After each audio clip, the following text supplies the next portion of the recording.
os verbos auxiliares do e does. Como saber quando utilizá-los, quando utilizar o do, quando utilizar o does, ou também como saber quando não utilizá-los. É isso que você vai aprender aqui nesse vídeo. Então, se você está pronto, let's go!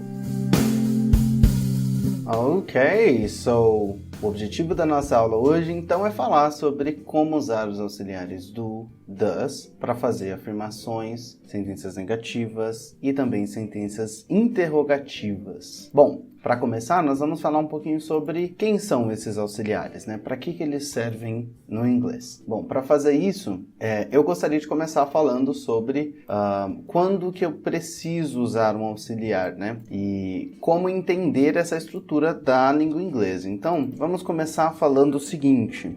A gente já sabe que na língua inglesa nós temos aquela estrutura de sujeito, verbo e complemento, certo? Então, para as frases que eu vou construir em inglês, eu vou ter algum tipo de mecanismo, um comportamento específico para poder alternar entre as formas, ou seja, fazer pergunta, fazer sentença negativa, que vai ser determinado pelo verbo. Como assim determinado pelo verbo? Vai ser exatamente a relação desse verbo, quem é esse verbo, de onde ele vem, que vai definir o que é que eu vou fazer com essa frase, certo? E aí eu vou ter dois lugares de origem para verbos em inglês. Eu tenho, de um lado, um grupo que é o famoso grupo de inversão, certo? E esse grupo de inversão aqui, ó, ele é o berço, digamos assim, né? De um grupo bem específico de verbos. Que grupo é esse? Esse grupo é o seguinte, olha. To be, e depois disso, can, could, may, would, must, might, should, ok? E o famoso will. Esses verbos aqui são todos membros desse grupo de inversão. E esses são os únicos membros desse grupo. Quando eu tenho um verbo na frase como verbo principal, ou seja, o que vem logo depois do sujeito, que é membro desse grupo de inversão, eu já sei que eu vou sempre trabalhar com um mecanismo específico. E esse mecanismo específico é o mecanismo de inversão, né? E a gente já viu em várias frases. She can dance very well. Por exemplo, aqui, she can dance very well. Aqui eu tenho o sujeito she e tenho os outros elementos da frase. E eu sei que aqui eu vou trabalhar com um grupo de inversão porque o can, o verbo que vem logo depois do sujeito, que para facilitar o nosso processo nós vamos chamar de verbo principal, ó, ele vem logo depois do sujeito, ele é membro do grupo de inversão. Então, para eu alternar, por exemplo, da afirmativa para a forma interrogativa, can she dance very well? E aqui, olha que interessante. Então, can foi para frente, e aí eu tenho uma pergunta, eu apliquei o mecanismo de inversão.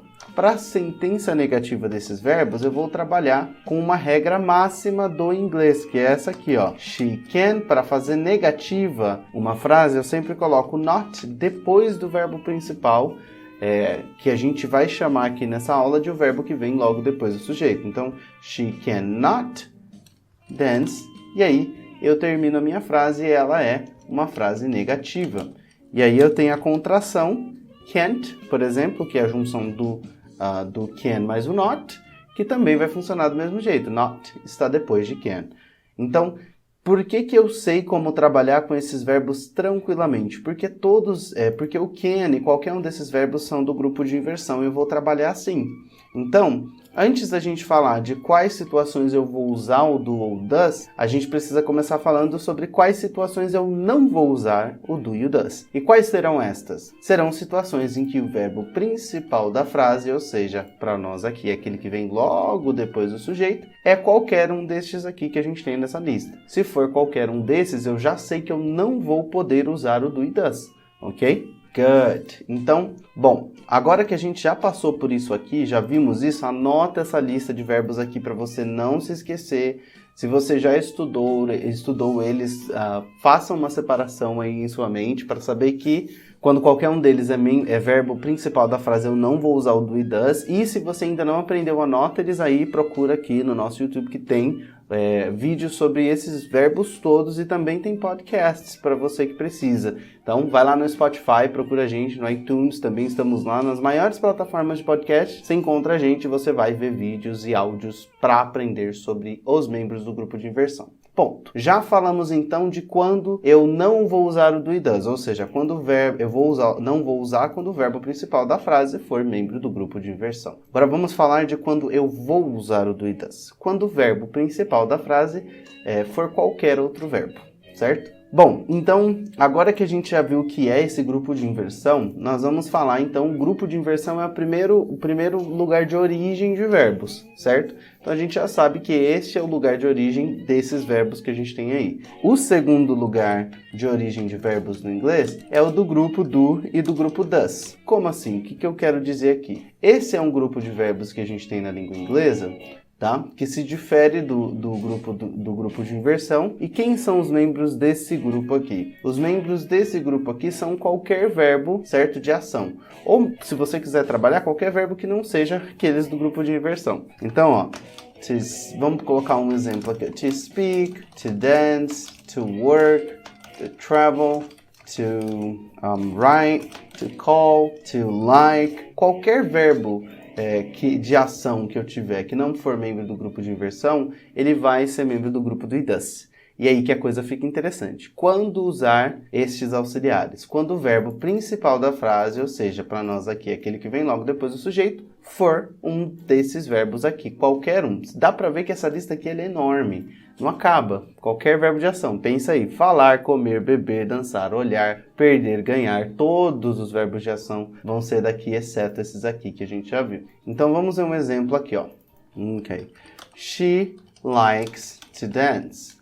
Ok? She likes to dance. Aqui, eu tenho o sujeito she e logo depois do sujeito, eu tenho o like, o verbo to like. Então, ó, o verbo principal para nós aqui, ó, é o like.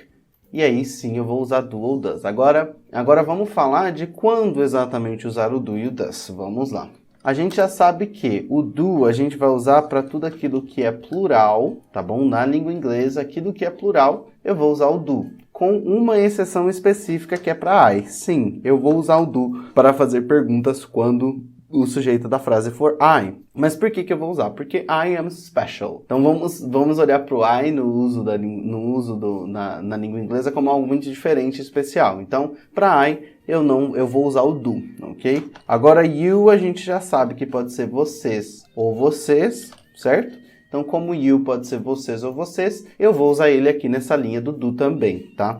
E aí eu tenho we e aí they. Para esses caras aqui, eu sempre vou usar o do, ok? Aí, bom, já falamos desses aqui, o que nos sobra? Nos sobra pro does, certo? Basicamente, he, she e it. He, she e it. E aqui o que é legal sabermos? O does, ele está funcionando para singular terceira pessoa. Então, eu vou usar ele para singular terceira pessoa. Então, para tudo que for singular, eu vou usar o does. Ok? Por que a gente está colocando aqui? Por que eu estou separando para o singular e plural ao invés de trazer uma lista só para você? Pela seguinte razão. Vou colocar um exemplo aqui, ó. Ok. My dog barks. O meu cachorro late. Aqui eu não tenho she nem he, mas o meu cachorro, ele é singular. Então, se eu for trabalhar com uma pergunta como bark, é um verbo do grupo do e does, mesmo não tendo pronome ali, eu vou usar o does, porque my dog é e é terceira pessoa. Então, essa relação de singular e plural vai te ajudar a construir frases no futuro sem essa estar preso à forma dela, a uma lista de pronomes memorizados. É por isso que a gente está passando por ele assim, ok? Então, vamos lá agora entender como é que isso funciona na prática, tá? Ok, então eu vou tirar o does um pouquinho aqui para a gente ir para o do e lembrar rapidamente como é que funciona o processo. Então, para sentenças afirmativas em que o verbo principal é do grupo do e does, eu não preciso de muita coisa, ok? We travel to Paris every year. So we travel to Paris every year. Nós viajamos para Paris todo ano. Aqui, ó, we travel. Travel é um verbo do grupo do e does. Então eu já sei que eu vou trabalhar com ele como pergunta. Uma coisa importante de você saber é o seguinte, que quando eu faço uma frase afirmativa, vamos dizer que o do está sempre escondido ali. Então sempre que eu faço uma frase afirmativa, o do ele está escondido ali. Eu só não pronuncio ele. Quando que ele vai aparecer? Isso vai te ajudar a entender quando trabalhar. Ele vai aparecer quando eu faço uma pergunta. Ó, do we travel to Paris every year? Ok? O do, ele apareceu aqui. Ok? E ele vai aparecer também quando eu faço uma sentença interrogativa. Ok? We do not. Ó, esse do not é o don't que a gente aprende a falar, mas não sabe exatamente o que está falando às vezes. We do not travel to Paris every year, ok? E olha que interessante aqui, o not, ele tá aqui depois do do, porque o do, ele ajuda, ele basicamente, vamos dizer que ele é um cara que traz ação para a frase. Então ele auxilia no processo de colocar ação, e aí tem uma história muito bacana que um dia eu vou contar aqui para vocês, que vai te ajudar a sempre se orientar bem. Mas o importante é saber que o not sempre vai depois do do, e que o do, ele passa a ter um papel importante de auxiliar aqui nessa frase, ok? Para o does, como é que funciona? Funciona do mesmo jeito, ok? Vamos lá no does agora? Para o does, ó, she travels, ok. Vamos começar com uma frase simples. She travels. Olha que interessante. Note que aqui eu tenho no final do verbo do it does com she, he e até com it, um S aqui, ó. Eu tenho um S no final do verbo. Por que que eu tenho esse S no final do verbo? Porque quando eu for fazer uma frase e essa frase for com she, he ou it, ou melhor, terceira pessoa do singular, eu vou ter que considerar o seguinte, ok? Para frases de forma geral, eu vou adicionar um S no final da palavra. Se a frase que eu estou fazendo, ela termina com Y, ok? Então aqui, ok. Standard, então aplicação padrão, adicionar um S no final do verbo. Aplicação para quando a minha frase termina com Y, é adicionar IES ao final do verbo. Por exemplo, study, studies, para she, he, it, ou terceira pessoa do singular, ok? Quando a minha frase termina com O, é ES, ok? Então, isso eu preciso ter em mente, que eu vou adicionar quando a minha palavra, o meu verbo termina com O ou com Y e o standard para a forma geral. Então, isso é o básico para você construir frases em terceira pessoa. Vamos ver aqui, ó. Então, travel termina com L, não é nenhuma das exceções ali, então eu só ponho S. Agora, vamos ver o outro exemplo, ó. He studies. Here we go. Coloquei ES, tem Y aqui, então eu coloco IES, he studies, ok? Vamos ver mais um exemplo? Ok. She goes, ok? ES porque termina com O. Então, para eu trabalhar, agora que a gente já falou dessa exceção para a terceira pessoa, eu vou trabalhar na mesma dinâmica. Sempre que eu falo uma frase com she, eu imagino que eu tenho um does escondido aí. E é aqui que fica a parte pegadinha. Por que que é pegadinha? Vamos lá. Porque funciona da seguinte forma, ó. Quando eu faço uma afirmativa, eu estou escondendo does. E aí, eu não preciso fazer nada em específico e eu coloco o S no final do verbo para dizer que é terceira pessoa do singular. Quando eu vou fazer uma pergunta, a gente já viu que eu vou meio que fazer o mesmo processo de inversão lá do outro grupo, só que com o do e o does. Então, does she... E olha que interessante, o does apareceu aqui, já não existe mais a necessidade de colocar o S no final do verbo. Então, does she travel? E aí a minha pergunta está feita. Tirei o S do final do verbo. Se fosse um verbo com terminação em Y, eu tiraria o IES. Se fosse um verbo com terminação em O, eu tiraria o ES. Porque o does já está para fora, apontando claramente que isso é uma frase em terceira pessoa do singular, ok? E aí, para negativa, olha que interessante, mesma coisa. She does not, ou o famoso she doesn't, que a gente está acostumado a usar e ouvir também. É muito usado, é a forma contraída, é óbvio que é usada. E a gente vai falar sobre por que eu sempre escrevo na forma extensa já. Mas coloquei she does not, ok? Travel. Também tiro o S para a sentença negativa. Porque, mais uma vez, o grande does está lá fora para poder me apontar, me dizer que isso é uma frase em terceira pessoa do singular, ok? Beautiful. Great. Então, quando eu trabalho com essas frases, eu sempre tenho que ter isso em mente. Como eu trabalho? Por que que eu posso usar o does aqui? Porque eu estou trabalhando com travel, que é um verbo do grupo do it does, não é um verbo do grupo de inversão. Então, vamos lá rapidamente fazer um recap do que a gente viu aqui. Então, a gente viu, em primeiro lugar, para nos ajudar a orientar, tá bom? Que, ok, os verbos... Ok, que existem, vamos colocar assim, ó, existem dois grupos de verbos. Então, grupo número 1, grupo de inversão, grupo limitadíssimo, só aquele ali tá contadinho, ó, tem que ter nome na lista para entrar. Já tem, tá ali, acabou, certo? E o grupo do it does, que é a lista de verbos que eu vou usar, que são verbos de ação, que é quase infinita a lista, pense em todos os outros verbos e aí eu vou ter eles ali, tá? Existem 2 grupos de verbos. Isso é a primeira coisa que a gente pegou aqui, certo, pessoal? Deixa eu colocar isso aqui em negrito, porque se você aplicar isso aqui, você nunca mais vai ter problema para falar inglês